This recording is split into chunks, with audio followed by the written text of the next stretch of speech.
Hey pilots, RCers, YouTubers, got another unboxing here. And again, to save time, we'll just do this. And we've got another Heng 1/16 scale tank. We've got the Leopard 2A6. This one is the upgraded version. It's got the steel gears, and but it's got the plastic tracks and stuff on it.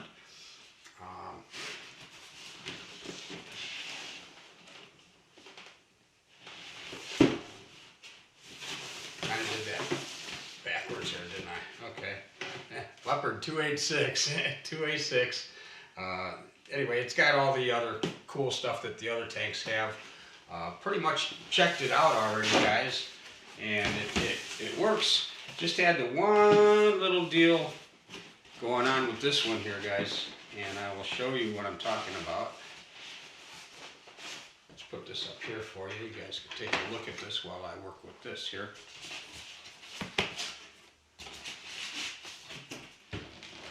Nice tank, it's good size, real nice suspension on the thing. About the same body length and width almost as the Challenger, but it's got one more wheel. I noticed the wheels are just a little bit smaller, but that's what they use to take up the extra space. But yeah, it's got some really good suspension on the thing. This thing's got a metal barrel on the cannon, guys, whereas the other ones are plastic. They've got metal sleeves in them. This one's actually a metal barrel. It's cold to touch, and it shoots like you wouldn't believe here. But issue I had was kind of reminiscent of the T90. Why won't this come out? Anyway, here, got this handy. The box is stuck. Kind of like the T90, they sent me one of the earlier models. It's still got the upgraded T7 board in it. It's got the steel gears in it. It's got everything it's supposed to have, except it came with the Tamiya connectors and a very dead Tamiya battery. So anyway, we'll get a hold of Motion RC. They're really good guys over there, and I'm sure they'll take care of this for me. That won't be a big deal. In fact, rather than send it back, I'll probably just switch over an XT60 connector. It's an easy thing to do, guys. I had to do it with the T90 instead of sending it back to them and having them pay for shipping, and then I don't have the thing for another week or so. Blah blah blah. It was just a much easier situation, a much easier remedy to just change out the plug. Everything else was normal and the same, and it's what it's supposed to be. It was just a bad battery and a plug. And get the same thing with this one, guys. The Challenger was fine. That one had the XT60 and a good battery in it. But the T90 came with the Tamiya and a dead battery. This one came with Tamiya and a dead battery as well. Can't even get it to read on any kind of a meter, and charger won't even recognize it. Just says bad cell, bad disconnect, bad connection. So we'll get another battery for it, guys. I was able to go ahead and test it out with the Tamiya connector, because I had an adapter they sent me with the replacement battery for the T90, which I had them send me the XT60s because we changed out the plugs. But they sent me an adapter to test it first before I did any soldering, of course, with a Tamiya. So we hooked up the Tamiya, and I've got the adapter in this one, so we can fire this up for you real quick, okay?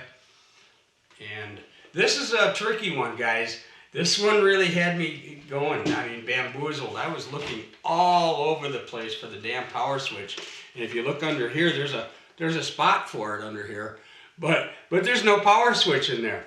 So I'm like, okay, I saw that on one of the other tanks, and the power switch should be back here somewhere. Okay, it's not back here. It's not up in here. It's not inside the fender. I couldn't find a power switch anywhere on this thing to save my day. Finally, I looked at a YouTube video, because even when I watched the video with Alpha showing this tank, he just plugged it in and it came on. And I'm like, wow, okay. So I plugged the thing in. It comes on. It came on. I'm like, well, okay, it works. But do I got to take the battery out every time I'm like, that's just crazy. So I looked on YouTube, and sure enough, there is a switch. But it's hidden, guys. There's a little hatch here underneath the turret that flips up, and the switch is in there. Man, I did not see that anywhere. Plus, the turret was sitting over the darn thing. So there was like no way to see it. But yeah, I reach in here and you can get the switch and pop the hatch back down and then fire it up. This one's got a cool sound. It sounds a little bit different than the other ones. Starting up.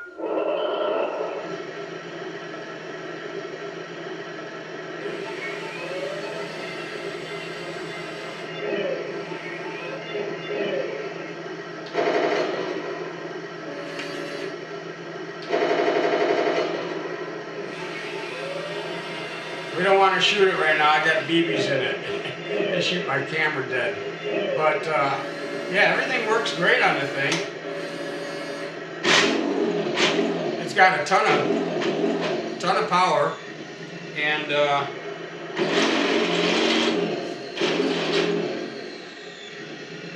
the smoke works pretty good on this one.